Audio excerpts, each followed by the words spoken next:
ये एक ओमेगावर्स कॉमिक है। ओमेगावर्स कॉमिक ऐसी कॉमिक होती हैं, इसमें 3 किस्म के हमें दिखाए जाते हैं, ओमेगा, बीटा एंड अल्फ़ा।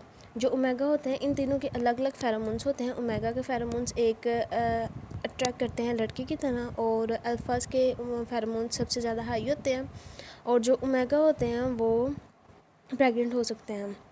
और मूवी की कॉमिक के स्टार्ट में हमें दिखाया जाता है कि ओमेगा यूनियन का हेडक्वार्टर है, जहाँ कोई कह रहा होता है अपने बॉस से कि मैं पिछले 3 सालों से यहाँ काम कर रहा हूँ और मैंने एक छुट्टी तक नहीं की। अब मैं बहुत थक चुका हूँ, प्लीज़ मुझे इस मंथ कोई मिशन ना देना। इस मंथ मैं लीव लेना चाह रहा हूँ और मुझे एक आइसलैंड पर वेकेशन के लिए जाना है। ये सुनकर उसका बॉस कहता है, ये एक छोटा सा ही तो मिशन है, एक हॉस्टेज को रेस्क्यू करना है और इसमें तुम्हारा ज़्यादा टाइम भी नहीं लगेगा। अब हमारे मेन लीड को दिखाया जाता है जो सोच रहा होता है कि मैं नहीं जाऊंगा, सच में मुझे एक वोकेशन चाहिए। हमारे मेन लीड का नाम बताया जाता है बाई चो नियान। बाई चो नियान एक एडवांस टैक्टिक इंस्ट्रक्टर होता है, मतलब कि एक कमांडो टाइप होता है जो कि मिशंस वगैरह करते हैं। ये सुनकर उसका बॉस बोलता है कि 2 लाख, जिससे हमारा मेन लीड गुस्से में आ जाता है और बोलता है ये कोई पैसों का मसला थोड़ी है, मुझे नहीं जाना तो नहीं जाना। इसके बाद इसका बॉस एक चाल चलता है और उसको एक वीडियो दिखाते हुए कहता है कि पहले तुम ये वीडियो तो देखो, फिर डिसाइड करना कि तुमने मिशन करना है या नहीं करना।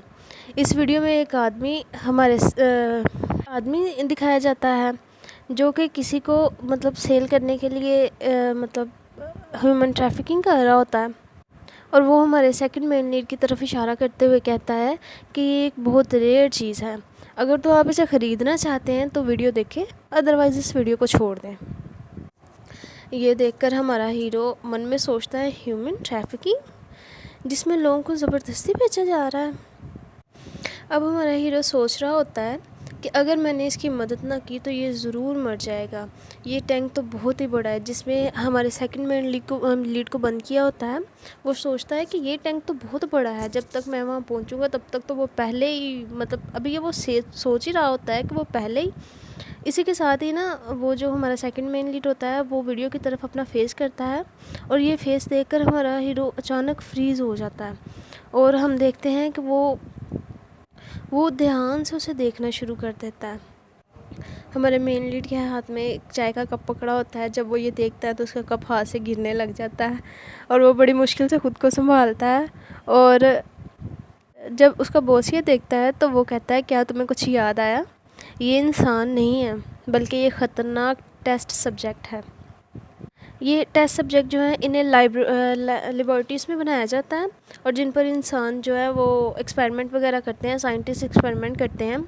तो इसके बाद बॉस बोलता है कि जो डाटा है उससे ये मालूम हो रहा है कि इसके फेरोमोन्स जो हैं वो तुम्हारे फेरोमोन्स के साथ बहुत ही ज़्यादा मिलते हैं। फेरोमोन्स वो होते हैं कि जब कोई ओमेगा मेट करना चाह रहा होता है तो वो एक ख़ास किस्म के फेरोमोन्स रिलीज़ करता है, जिसके साथ अगर कोई अल्फ़ा उसके फेरोमोन्स को स्मेल कर लेता है तो वो उसकी तरफ अट्रैक्ट होता है और वो खुद पर काबू नहीं कर सकता, कुछ इस तरह का फेरोमोन्स का। उसके बाद हमें पास्ट की मेमोरी दिखाई जाती है कि जिसमें हमारा जो होता है सेकंड मेन लीड का नाम है बाइशी। जो बाइशी बोल रहा होता है वाइट लाइन।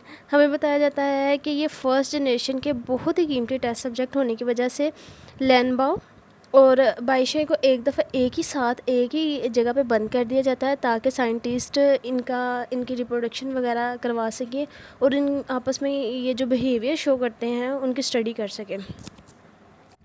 हमारा जो मरमैन होता है लैनबाओ, वो बाइशी को टच करता है, फेस के ऊपर हल्का सा टच करता है, जिससे हमारा बाइशी हैरान होकर सोचने लगता है कि वाह कितना खूबसूरत है ये और कितना नाजुक है। और वो उसे देखकर ख्यालों में खो जाता है और सोच रहा होता है वाह बहुत ही खूबसूरत है। और सच में हमारा जो मरमैन होता है वो बहुत ही खूबसूरत लग रहा होता है, सो क्यूट यार। ये सोचते हुए बाइशी जो होता है वो अपना कंट्रोल खो रहा होता है और वो सोचता है कि मैं क्यों इसकी खूबसूरती में इस तरह डूबा जा रहा हूँ, और उसे कोई होश नहीं होती और वो अचानक से हमारे जो मरमैन की तरफ जाता है और उसके फेस से टच करता है और सोच रहा होता है कि कितना खूबसूरत ख्वाब है, ये बहुत ही खूबसूरत है, मैं तो इसमें डूबता जा रहा हूँ। और फिर अचानक से वो सोचता है कि ऐसा ही हो रहा था, जब तक कि उस दिन ये नहीं किया इसने। और इतना सोचते ही जो होता है, बाइशी हैरान हो जाता है ये देखकर कि हमारा जो मरमेड है वो बहुत ही गुस्से से उसके ऊपर हमला कर देता है और उसके पूरे पेट पर एक कट लगा देता है, जिससे उसका पेट पूरे का पूरा कट जाता है। बाइशो ये देखकर हैरान हो जाता है और उसे समझ नहीं आ रही होती कि अभी अभी ये इसके साथ लेनबाओ ने इस पर अटैक क्यों कर दिया। फिर वो सोचता है कि मैं तो भूल ही गया था, ये तो मरमैन है जो कि बहुत ही डेंजरस होते हैं।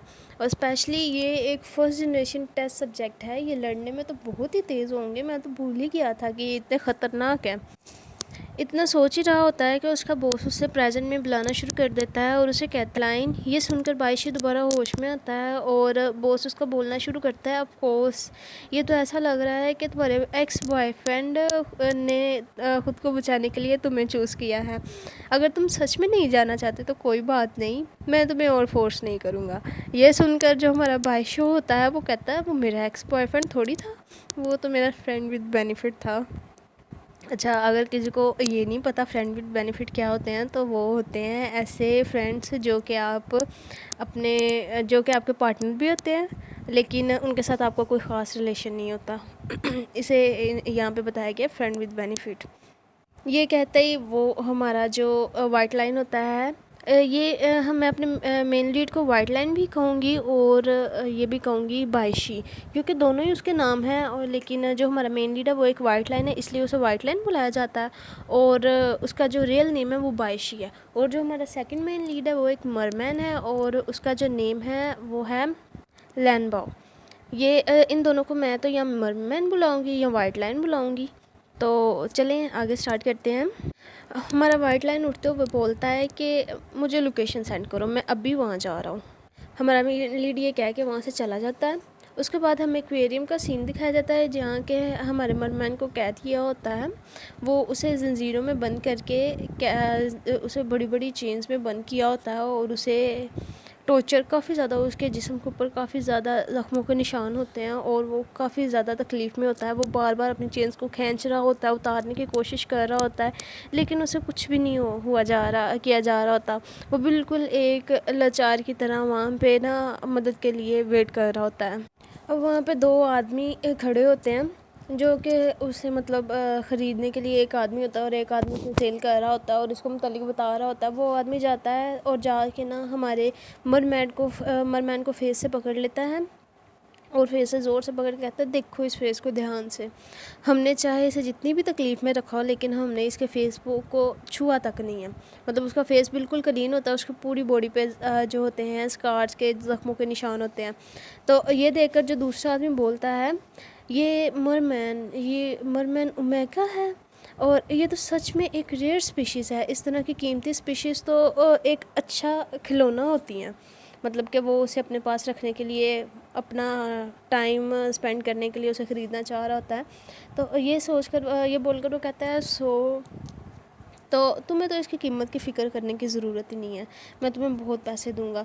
मगर ये जगह, वो जब देखता है आसपास की जगह देख के घबरा के बोलता है कि इतनी सेफ़ नहीं लग रही होती उसे। वो कहता है कि मगर ये जगह, ये सुनकर उसके जो पास बॉडीगार्ड खड़े होते हैं वो कहते हैं सर आप फ़िक्र ना करें, यहाँ पे बहुत से गार्ड हैं जो आपको गार्ड कर रहे हैं। और जो उसके साथ दो गार्ड खड़े होते हैं वो कहते हैं ये लेवल 2 के 2 अल्फ़ा बीस्ट हैं जो कि काफ़ी ताकतवर है, यहाँ तक कि इनके होते हुए यहाँ पे तो कोई मच्छर भी पर नहीं फड़फड़ा सकता। ये सुनकर ये सुनकर वो मोटा आदमी सोच रहा होता है कि उसे ना अचानक ही कोई फेरोमोन्स की स्मेल आती है और वो कहता है ये कितने ज़्यादा ताकतवर और डोमिनेट फेरोमोन्स की स्मेल आ रही है मुझे। वो ये सोच रहा होता है कि ये कौन है। वो जब ये सोच रहा होता है ये कौन है, अभी वो ये सोच ही रहा होता है कि जो पहले वाला आदमी होता है जो कि हमारे मरमैन को सेल करने के लिए उसका फेस पकड़ा होता है, जिसने, उसके पास एक वॉकी टॉकी होता है उसकी पॉकेट में लगा हुआ। वहाँ से आवाज़ आती है वॉकी टॉकी से कि क्या कोई सुन रहा है। क्या कोई मेरी बात सुन रहा है? ये ओमेगा बहुत स्ट्रॉन्ग है, और ये और अगर तुम्हें कोई परेशानी ना हो तो मेरा ओमेगा मुझे वापस कर दो। हमारा जो मेन लीड होता है, वाइट लाइन होता है, वो वहाँ पहुँच चुका होता है और वो उसने सारे गार्ड्स को नॉक डाउन कर दिया होता है, और वो वॉकी टॉकी में बोल रहा होता है कि अगर क्या कोई सुन रहा है, अगर ये जो ओमेगा है ये बहुत ही स्ट्रॉन्ग है, और अगर तुम्हें कोई परेशानी नहीं है तो ये ओमेगा मुझे वापस कर दो, ताकि मैं इसे बिल्कुल प्यार से अपने पास रख सकूं। ये देखते ही ना दरवाज़े के बाहर से नॉक करने की आवाज़ आना शुरू हो जाती है, और बाहर से कोई बोल रहा होता है, ओ ये बुलेट प्रूफ डोर, ये तो काफ़ी ताकत मजबूत लग रहा है, ये तो काफ़ी स्ट्रॉन्ग लग रहा है। वो बार बार नॉक कर रहा होता है और कहता है क्या कोई मुझे अंदर नहीं आने देगा, कोई दरवाज़ा तो खोलो। ये जो वो बोल ही रहा होता है कि कोई दरवाज़ा नहीं खोलता, और वो अचानक के साथ दरवाजे को तोड़ देता है और बिल्कुल सामने आके खड़ा हो जाता है।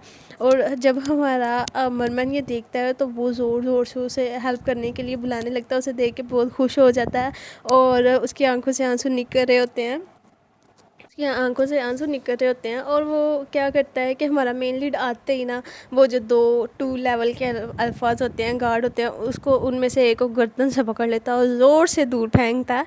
और फेंकने के बाद ना वो खड़ा हो जाता है और अपने हाथों को मतलब अपनी गन हाथ में उसने गन पकड़ी होती है, और गन को सीधा करते हुए बोलता है, उसकी तरफ देखता है, बोलता नहीं है, मतलब उसकी तरफ देखता है।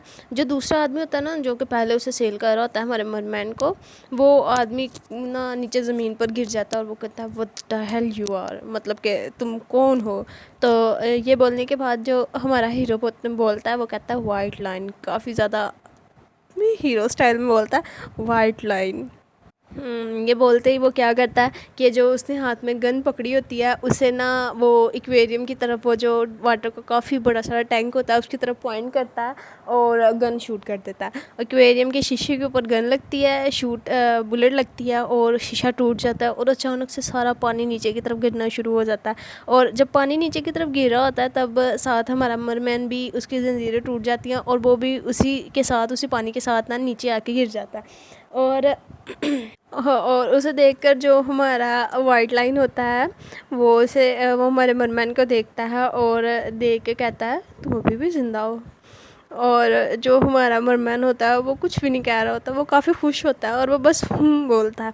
और जो हमारा बाइशी होता है वो कहता है पहले तो तुम बहुत ताकतवर थे, यहाँ तक कि तुमने मेरा पेट तक चीर दिया था, अब तुम इतने कमज़ोर क्यों लग रहे हो, तुम्हें क्या हुआ है। ये बोल कर ना वो हमारे मरमन की तरफ देखता है और उसकी तरफ अपना हाथ बढ़ाता है और उसके पास नीचे बैठ जाता है।